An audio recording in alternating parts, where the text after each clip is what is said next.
You know, there are these specific kinds of people. When they walk into a room, the room bends toward them. Conversations open up to let them in. People laugh a half second faster around them. By the end of the night, there's a small circle standing wherever they happen to be standing, and nobody can quite tell you when that started. Nobody can ever explain what they're actually doing, but there's a study that can.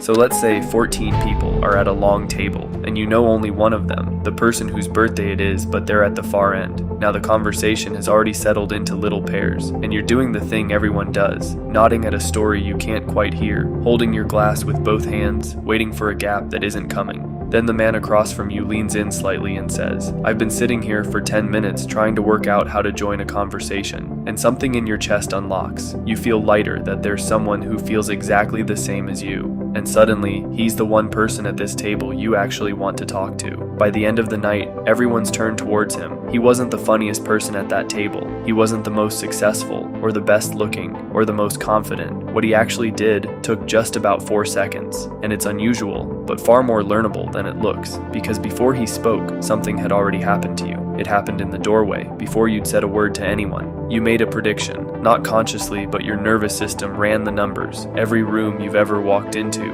every conversation that died in your hands, every group chat where you felt slightly outside the joke, and it returned a verdict about tonight. These people probably won't warm to you. And then, without deciding to, you started behaving in a way that made the verdict come true. You kept your answers short because you didn't want to take up too much of anyone's time. You let 3 openings pass because interrupting felt rude. You checked your phone in the silence so you'd look occupied rather than alone. From where you were sitting, all of that felt like good manners. You were being considerate, low maintenance, easy. But here's the part nobody tells you. Nobody else in that room could see any of it. 2 people stand at the edge of the same room, both quiet, both a little closed off, both giving short answers. One of them doesn't want to be there. The other one wants it more than anyone in the building. But from the outside, they are indistinguishable. Self-protection and disinterest produce exactly the same behavior, which means the room treats them exactly the same way. It leaves them both alone. Psychologists have a name for the loop you're caught in. Researcher Danu Anthony Stinson and her colleagues call it the acceptance prophecy, which says your expectation of being accepted or rejected quietly changes how you behave,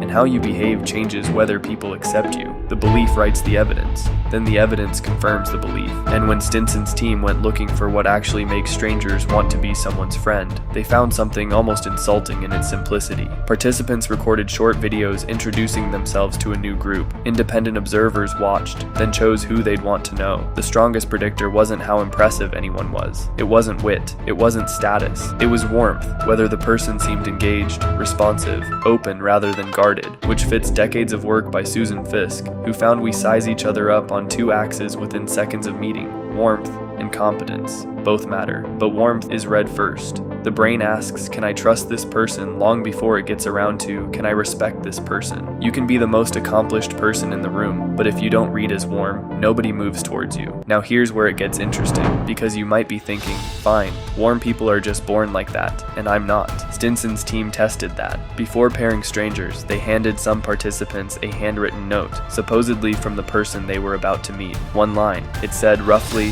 when I meet someone new, like now, I find myself worrying about whether the other person likes me. And that's it.